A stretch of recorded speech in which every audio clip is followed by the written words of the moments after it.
Diploma करने के बाद एक्सीलेंट का ऑनलाइन जो 2022-23 वाला बैच देखूँ पहले, उसके बाद नोट्स बनाऊँ। लेकिन सबसे बड़ी चीज़ है कि अब ऑनलाइन को कंटिन्यूटी मेंटेन रखें तो काफ़ी बेटर है कि आप डेली क्लास आ रहे हैं तो ऑफलाइन भी काफ़ी बेटर है। डाउट भी प्रॉपर पूछ सकते हैं। मुझे ये लगा, मैं पढ़ा फिर ये लगा कि भाई अगर सिलेबस प्रॉपर पढ़ना है ठीक है तो भाई समय तो लगेगा ही, जितना पढ़ाते हैं उतना सॉलिड पढ़ाते हैं लोग। योगा एक मतलब ऐसी चीज़ है कि अपने आप को काम कर सकते हैं पूरा।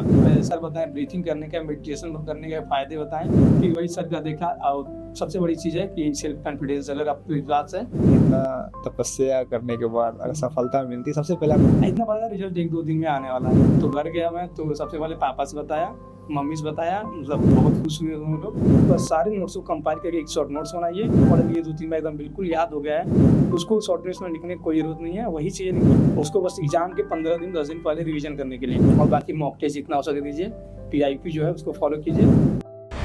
हेलो एवरीवन, आज हमारे साथ हैं गुलशन, जिनका चयन SSC 2025 में BRO डिपार्टमेंट हुआ है। सबसे पहले गुलशन को पूरे एक्सीलेंट परिवार की तरफ से बहुत बहुत शुभकामनाएं और बधाई। Thank you sir. गुलशन, आप अपने कहाँ के रहने वाले हो और अपने पारिवारिक पृष्ठभूमि के बारे में बताइए। सर मेरा नाम गुलशन मदेसिया है। सबसे पहले थैंक यू बोलना चाहता हूँ कि पूरे एक्सीलेंट परिवार को और सर को कि मुझे मौका दिए बोलने का। मेरा घर कुशीनगर डिस्ट्रिक्ट में पड़ता है। मैं पॉलिटेक्निक किया हूँ, गवर्नमेंट पॉलिटेक्निक छाछा मैनपुरी से। 2022 का पास आउट हूँ। इस साल मेरा SSC JEE में SSC 2025 में, इस बार PRO में पोस्टेड में सेलेक्टेड हुआ हूँ। अच्छा, आपने डिप्लोमा करने के बाद एक्सीलेंट के कौन से कोर्स ज्वाइन किए थे, उसके बारे में बताइए।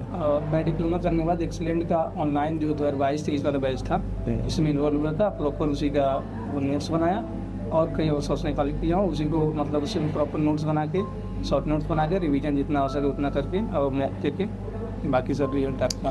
ऑनलाइन और ऑफलाइन में क्या आपको मतलब होता है, बेसिक होता है क्या बहुत चैलेंज होते हैं डिसिप्लिन को लेकर? जी सर। जैसे दोनों में कुछ मेरिट है, कुछ डिमेरिट्स में है। जैसे कि ऑफलाइन में क्या है कि ऑनलाइन में सबसे बड़ी ये मेरे लिए बेनिफिट है कि मैं जिस क्लास को चाहूँ जितने बार चाहूँ उतने बार देख सकता हूँ।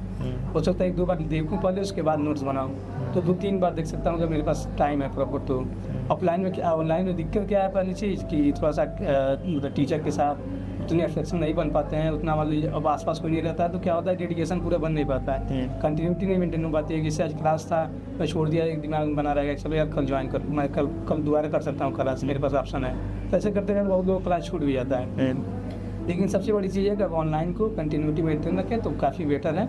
और ऑफलाइन का है तो ऑफलाइन में सबसे बड़ी चीज़ है कि आप डेली क्लास आ रहे हैं तो ऑफलाइन में काफ़ी बेटर है। और सबसे बड़ी बात है कि आप डाउट भी प्रॉपर पूछ सकते हैं, सारी चीज़ें ऑफलाइन में है, टीचर को देख सकते हैं। बाकी दोनों चीज़ें अपने अपने जगह ठीक है। ठीक है, तो अब ऐसा कोई वो नहीं है कि ऑफलाइन ऑनलाइन, अगर आपका डेडिकेशन है तो आप किसी भी मोड से अपने अनुसार आप पढ़ के एग्ज़ाम निकाल सकते हैं। हाँ, ऑनलाइन में सबसे इम्पोर्टेंट है कि आपके अंदर सेल्फ डिसिप्लिन होना चाहिए। इसके ज़्यादा उदाहरण है, इस बार हमारा जो टॉप रैंक 7 है वो भी ऑनलाइन स्टूडेंट्स ही है। तो इस बार ऑनलाइन के बहुत से बच्चे बहुत ही बेहतर किए हैं। ठीक है, तो सबसे बड़ी बात है कि आप जब तैयारी यहाँ से किए उसके बाद फिर आपने कई एग्जाम में असफल भी हुए। जी सर। तो सबसे महत्वपूर्ण है कि आप तैयारी कर लेते हैं, हर आदमी देता है ये इंसान सफल हो गया, ऐसे एग्ज़ाम पढ़ लो, ऐसे पढ़ लो, लेकिन एक लंबा गैप होता है। एक तो आपने ऑनलाइन बहुत डिसिप्लिन के साथ पढ़ाई किया, उसके बाद एग्ज़ाम में असफल होते हो तो जो उतार चढ़ाव आती है यार, एक होता है कि यार इसको छोड़ के कुछ ऑनलाइन चले जाएँ, कई बार मन में विचार आते हैं, कई बार बोलते नहीं ACU करना है। तो जब जो कई एग्जाम में आप बहुत बताया थे कई नंबर से रह गए थे, तो फिर आप कैसे आप बाउंस बैक करते थे?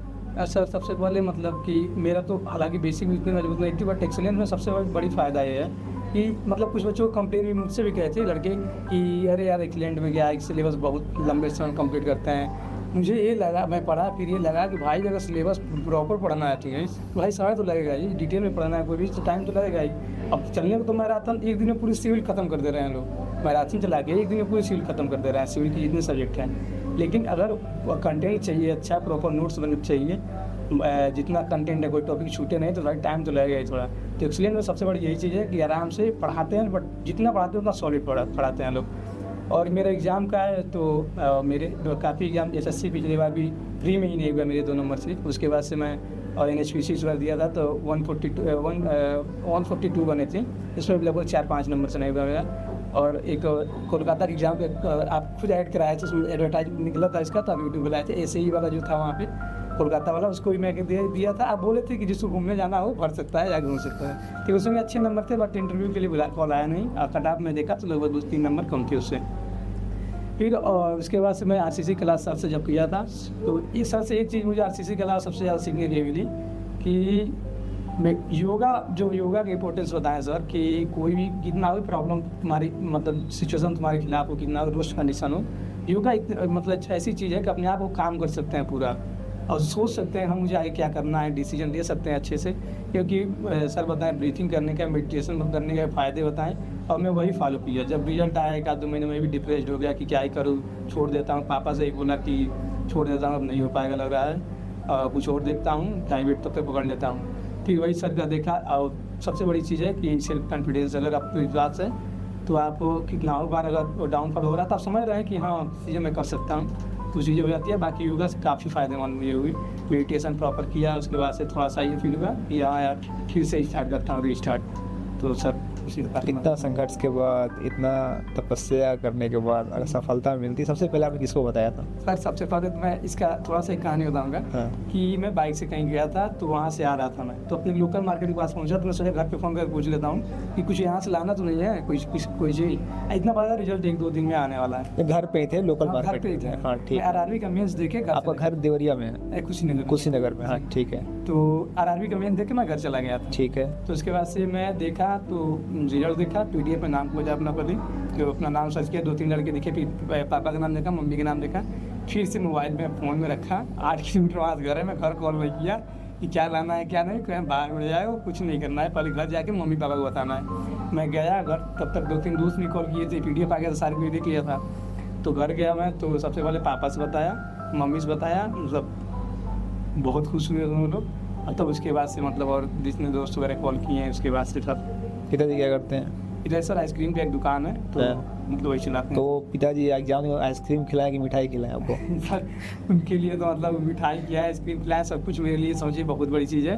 क्योंकि मतलब मेरा समझिए कि इसके पीछे पापा का मेरा यही सबसे, मम्मी पापा का मेरा यही है कि विश्वास मेरे बहुत ज़्यादा था उनका। मैं कभी कहता भी था कि मैं छोड़ देता हूँ, नहीं करूँ, कुछ पकड़ लेता हूँ, वो कहते थे कि नहीं यार, उनका एक ही सिद्धांत है कि 2 रोटी कम खाऊंगा, लेकिन बच्चे जब तक पढ़ेंगे तब तक पढ़ाऊंगा।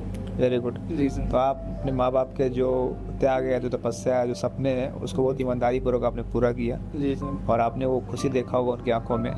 जो बच्चे हमारे अभी तैयारी कर रहे हैं, जी जो असफल हुए इस बार, जी सर। बहुत बच्चे डिस्ट्रैक्ट रहते हैं वो ज़्यादा। जी आपका जितना आपका जो अनुभव है, उस अनुभव से आप उनको क्या संदेश देंगे? सर मेरे साथ खुद एक हो चुका है, तो मैं फील करता हूँ कि जैसे पढ़ाई जब रिजल्ट नहीं होती है या काफ़ी क्लोज आके नहीं होता है ना, तो पढ़ने का मन नहीं करता है बिल्कुल। लगता है कि यार क्या ही मतलब क्या गलती रह गई।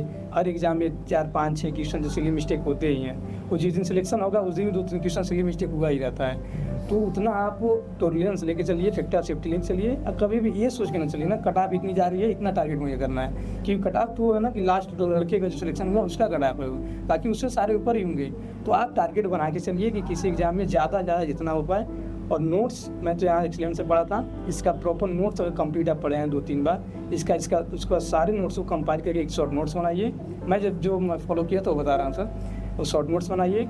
उसको शॉर्ट नोट्स में वो लिखिए जो चीज़ें ज़्यादा भूलती हैं, ज़्यादा याद नहीं होती, बार बार पढ़ना पड़ता है। बाकी जो चीज़ें आप पढ़ लिए 2-3 बार एकदम बिल्कुल याद हो गया है, तो उसको शॉर्ट नोट्स में लिखने की कोई ज़रूरत नहीं है। वही चीज़ें लिखिए जो ज़्यादा थोड़ा टफ है आपके लिए, उसको बस एग्जाम के 15 दिन 10 दिन पहले रिवीजन करने के लिए। और बाकी मॉक टेस्ट जितना हो सके दीजिए, PIP जो है उसको फॉलो कीजिए, निकल जाना चाहिए। दोस्तों, गुलशन UP SSC में भी बहुत बेहतर किए हैं, और आपको ये UP SSC में भी एक अच्छे रैंक के साथ दिखेंगे। उम्मीद है कि इनके सपने जो भी हैं और पूरे हों, और कई एग्जाम RRB के बहुत अच्छे नंबर हैं, तो जो भी इनके सपने हैं वो पूरे हों। एक्सीलेंट इनके उज्जवल भविष्य की कामना करता है, और हमेशा स्वस्थ रहें और सही मस्त रहें। जी सर।